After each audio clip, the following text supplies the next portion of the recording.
Yeah, start to finish. I thought there was really proud of our guys' effort, especially defensively. I think they scored, 17 points in the first half.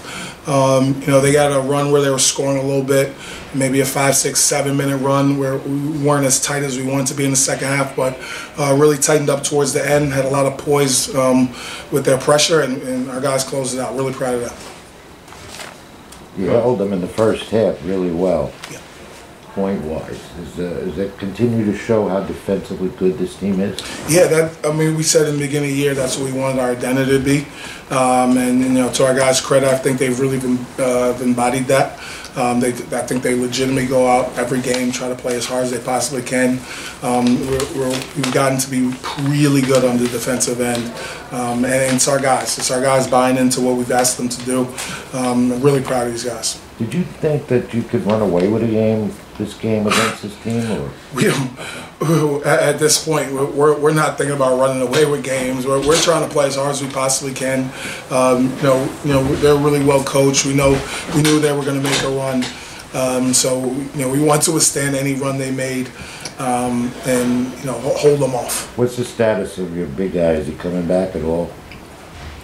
Your leading scorer. Darius Quisenberry. Yeah. Our big scorer. You're saying? Yeah, I call him a big scorer. I'll take that. I'll take that. He would like that. He's day to day. So still day to day. Yeah, he's day to day. So you expect him back anytime soon? We hope to get him back. We definitely hope to get him back. We're not gonna. We're looking out for his well-being, his health, and whenever he's ready to come back, he'll come back. Okay, thanks. Yep. Coach, in the second half with Salle, kind of in the beginning of the second half, they put some pressure on you guys. Looked like they went into a bit of a zone, and they got it back within around 1 to 3 points.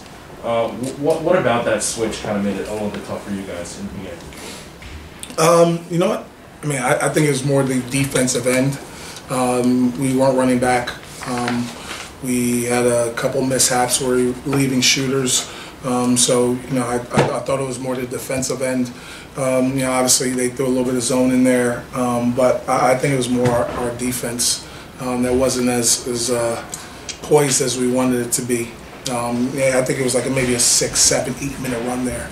So I think it was more that side of the ball. Yes.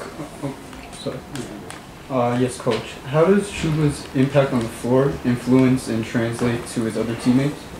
He's everything for us. He's averaging a double-double. He guards everyone. He can guard a 1, a 2, a 3, a 4, a 5. He gets rebounds. He scores points. He makes passes. So, he's everything for us on and off the floor. Off the floor, he's a great kid.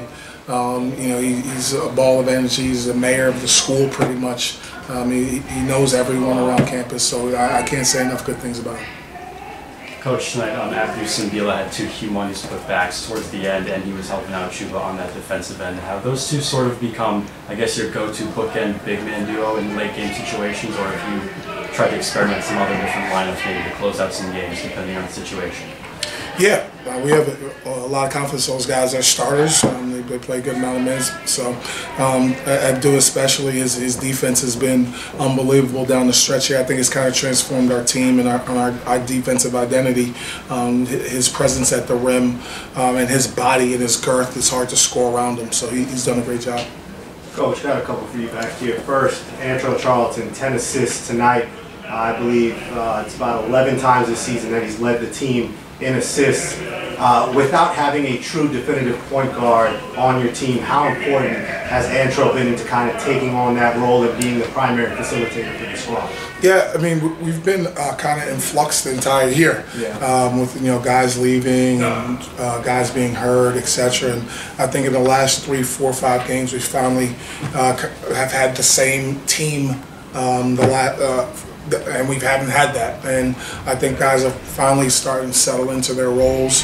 We've been trying a bunch of different lineups and trying different things on the floor, trying different sets offensively, and I think in the last couple games we finally kind of hit a groove, and I think guys are understanding exactly we're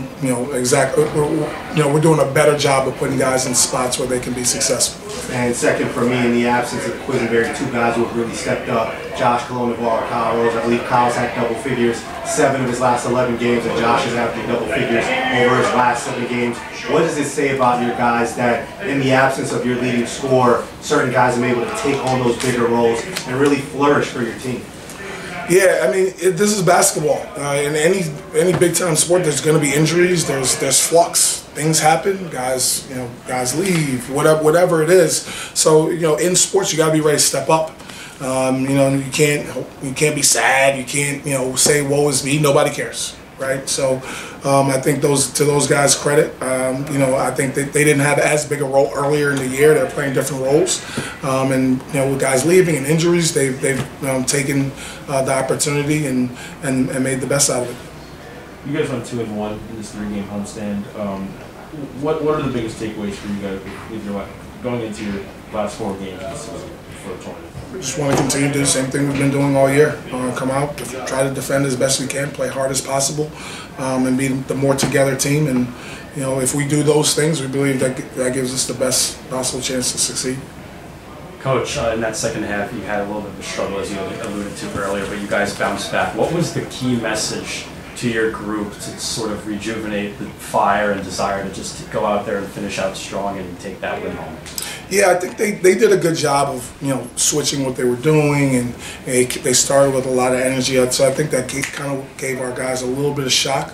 But I think what that did was took away our defensive intensity.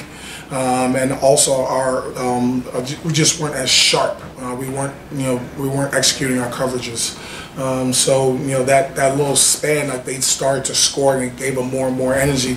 I thought that's what it was. But when we settled down and started talking a little bit more defensively, playing a little bit harder, it's magical how that also leads to making more shots. So I thought that once we turned up our defensive intensity, we're in a good spot.